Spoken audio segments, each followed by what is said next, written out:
नमस्कार दोस्तों, खुशी अग्रवाल यूट्यूब चैनल पर आपका हार्दिक स्वागत करती है। आज मैं पाठ नंबर 2 बिलस्य वाणी न कदापि में श्रुता का अर्थ बताने जा रही हूँ।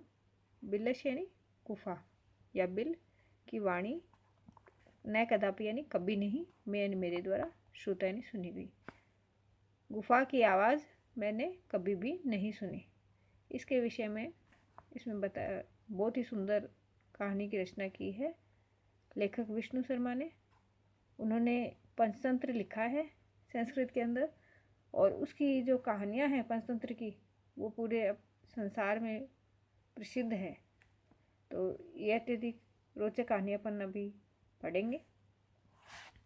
कस्मिंचित वने खर नखर नामे सिंह प्रतिवस्ति इसमें।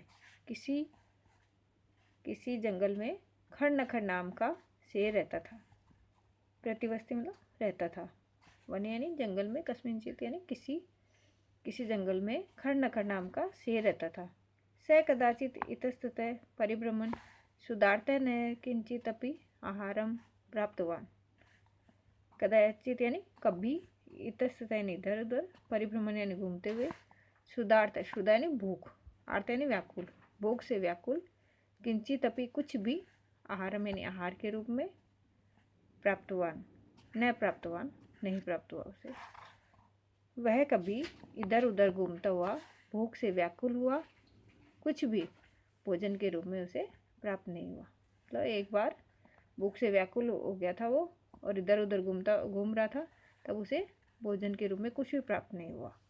ततः सूर्यास्त समय एकाम महतीम गुहाम दृष्ट्वा स अचिंत्यत।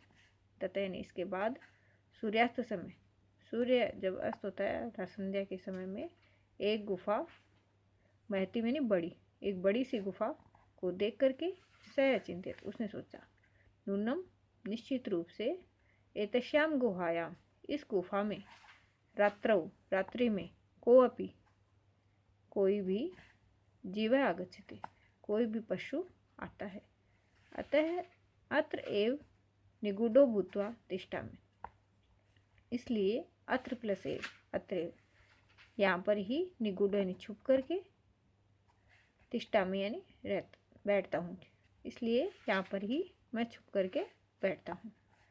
एतस्मिन् अंतरे गुहाया स्वामी दधिपुच्छ नाम का श्रृगालय समागच्छत।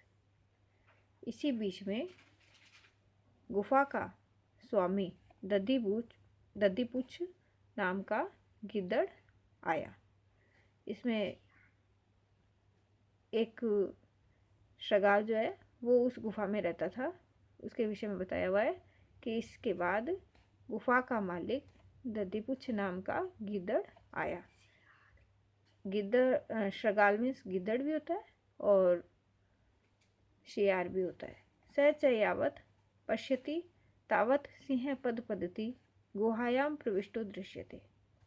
स यानी उसने, यावत पश्यति जब देखा, तावत तब, सिंह पद पदति सिंह के पैरों के निशान, गुहायाम गुफा में, प्रविष्ट हुए, दृश्यते दिखाई दिए। उस शेर ने जब देखा तो उसे शेर के पैरों के निशान गुफा में प्रवेश करते हुए दिखाई दिए। न च बही आगता, बही यानी बाहर, आगता यानी आए हुए, लेकिन वो निशान, जो पैरों के निशान थे, वो बाहर आए हुए दिखाई नहीं दिए, खाली उसके अंदर जाते हुए दिखाई दे रहे थे। श्रृगालय अचिंत्यत, सियार ने सोचा, अहो विनष्टो अस्मि, अरे मारा गया, नूनम अस्मिन बिल्ले, निश्चित रूप से, अस्मिन बिल्ले इस बिल में, अर्थात इस गुफा में, सिंह अस्ति शेर है, अस्ति प्लस इति अस्तिति इति तर्क्या में, ऐसा सोचता हूँ, निश्चित रूप से इस गुफा में कोई शेर है, ऐसा मैं सोचता हूँ। तत्किम करवाणी, तो मुझे क्या करना चाहिए।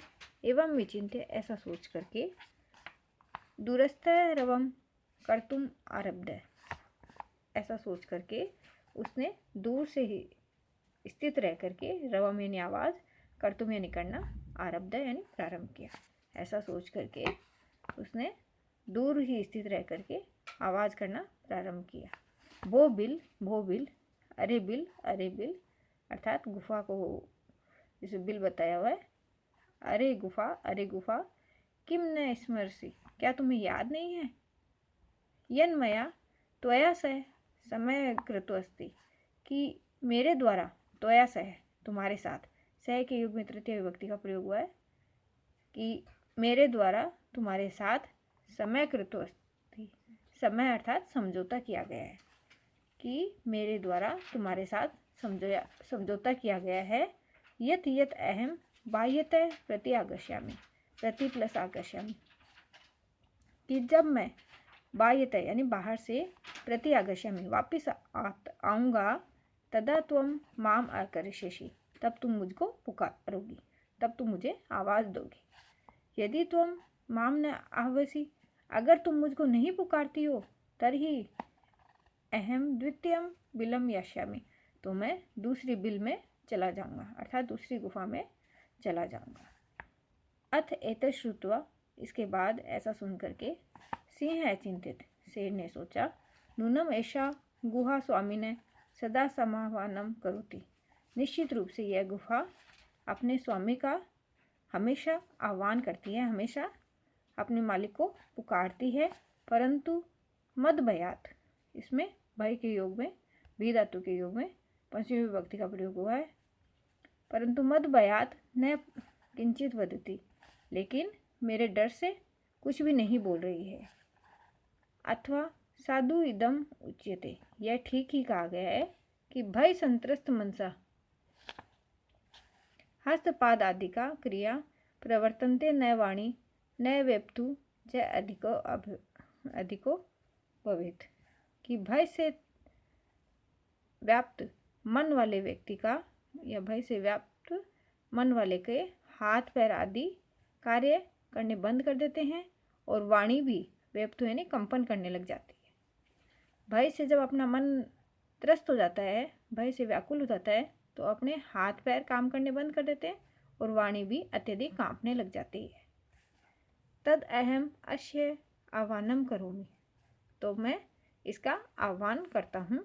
एवं स बिल्ले प्रविश्य में भोज्यम भविष्यति, एवं मैंने इस प्रकार बिल्ले यानी गुफा में प्रवेश करके मैं यानी मेरा भोज्यम अर्थात भोजन भविष्यति, यह मेरा भोजन बन जाएगा। इस प्रकार उस ने विचार किया कि ये सियार बिल में प्रवेश करके जब मैं आवाज़ करूँगा तो ये मुझे गुफा समझ करके इस बिल में प्रवेश करेगा, और जब ये बिल में प्रवेश कर लेगा तो बिल में प्रवेश करके ये मेरा भोजन बन जाएगा।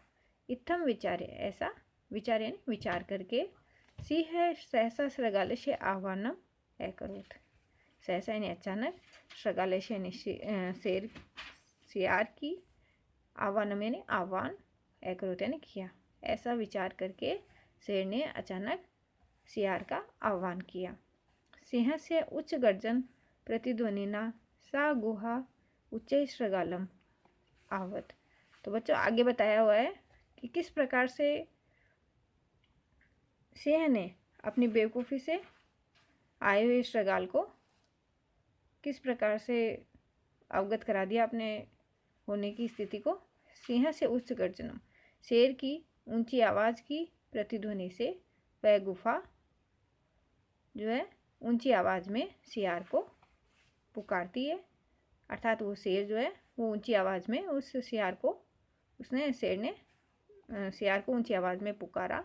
अनेन अन्य अपि पशु भयभीता एवं, इस आवाज़ के द्वारा दूसरे पशु भी भयभीत हो गए।